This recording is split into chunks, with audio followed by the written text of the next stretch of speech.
Бұрынғы өткен заманда бір жігіт аңға шығып құс салады екен. Бір күні ол биік таста отырған көк құсты көреді. Құсқа жақындап барады, бірақ құс ұшпайды. Қараса, оның қанат құйрығы жұлыныпты. Құсқа рахымы түскен жігіт оны атасына көрсетеді. Атасы: «Балам, бұл құсты 15 күн бақ, сосын ұшырып жібер» дейді. Жігіт құсты 15 күн бағады. Осы күндер ішінде оның құйрығы, қанаты өсіп жетіледі. Жігіт 15-ші күні құсты ұшырып жібереді. «Маған жасаған жақсылығың үшін рахмет.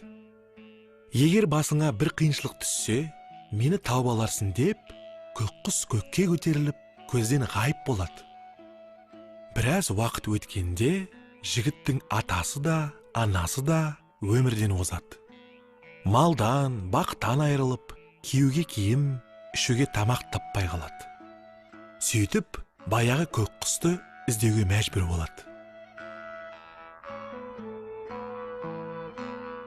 Бірнеше күн өткенде алдынан бір жолаушы кездесіп, жігіттен жөн сұрайды. Сонда жігіт: «Көк құс деген досым бар еді. Малдан, бақтан айырылып, досымнан көмек сұрайын деп бара жатырмын» дейді. Көк құстың ауылы алыс емес. Оның үйіне барғанда үлкен сандыққа салынған қобдишасын сұра. Соны алсаң, бақытты да, бай да боларсың дейді жолаушы. Жігіт жолаушыға алғысын айтып, әрі қарай жүріп кетеді.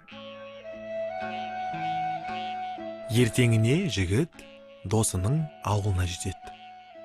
Көк құс іздеп келген досын сыйлап күтеді, киіндіріп тойындырады. Жігіт досының үйінде біраз уақыт болады. Қайтатын мезгіл жеткенде: «Алыс жерден арып талып келген екенсің. Не бұйымтайым бар достым?» деп сұрайды көк құс. «Мен сенен мал да, жан да сұрамайым. Тек қана үлкен сандығының ішіндегі қобдишанды берсең болды» дейді жігіт. «Қимас досым едің, берейін. Бірақ қобдишаны үйіңе жеткенше ашпа» деп көк құс досымен қоштасады.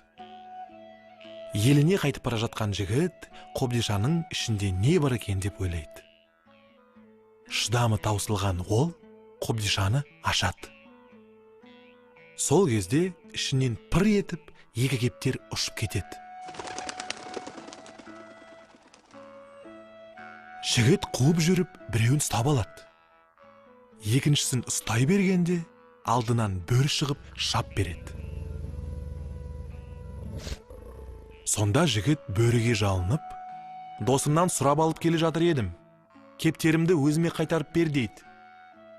«Кептеріңді өзіңе қайтарып берер болсам, 1 жылдан кейін өзіңді жеймін» дейді бөрі. «Өзімді жесең де досымнан алған кептерімді қайырып бер» деп жалынады жігіт. «Жақсы, уәдеңде тұр. 1 жылдан кейін оралам» деп бөрі кептерді қайтарып, өз жөніне кетеді. Жігіт бірнеше күн жол жүріп, үйіне келеді. Сандықты ашады. Екі кептер ұшып барып, үйдің екі есігіне қонады. Сәлден соң үйдің іші құлпырып, өзінен өзі неше түрлі тағамдар пайда болады. Осы күннен бастап жігіт байи бастайды. Күн артынан күн, ай артынан ай өтеді. Баяғы бөрінің келетін уақыты жетеді. Бүгін келіп жейді ғой деп қорқып жатқан кезде біреу екі иығынан көтеріп аспанға алып ұшады. Біраздан соң тарс еткен мылтықтың дауысы естіледі. Қатты қорыққан жігіттің тілі күрмеліп, сөйлей алмай қалады. Бір уақытта есін жиып, көзін ашып қараса, алдында баяғы көк құс отыр. Досым бола тұрып, мен неге қорқыттың дейді жігіт. Сонда құс: достым, мен сені қорқытайын деген жоқпын, достық жасадым деп әңгімесін бастайды. Жолда кездескен бөрі менің сиқыршы ағам. Баяғыда менің қанат құйрығымды жұлып, елсіз жерге тастап кеткен де сол болатын. Сен мені тауып алып, достық көмек көрсеттің. Мен де саған достығымды білдіріп, ешкімге бермей жүрген қобдишамды бердім. Бірақ Әзәзіл ағам арамызға түсті. Ол өмір бойы жолын тауып, жаманшылық жасауға тырысады. Саған қобдишамды бергенімді біліп қойып, кептерлердің ең болмаса біреуін алып қалмақшы болған. Себебі, сол ғажайып кептерлер бір-бірінсіз сиқырлы күшінен айырылар еді. Сені де өлтірмек болды. Осы ойын біліп, мен сені құтқарып қалуға асықтым. Арлан бөрі енді жалмайын дегенде, сені аспанға алып ұштым. Егер қатты шошытып алсам, кешіре көр деп сөзін аяқтады. Жоқ, о не дегенің? Қайта мен саған үлкен алғысымды айтам. Осындай жақын досым болғаныңа қуаныштым.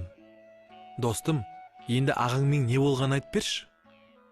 Мен сені аспанға көтерген кезде, аңшылар оны ұстап алып кетті. Енді маған да, саған да зұлымдық жасай қоймас деп жауап берді көк құс. Осы күннен бастап, екі дос бақытты ғұмыр кешіпті. Көмек керек болса, әрқашанда бір-бірінің қасынан табылады екен балалар.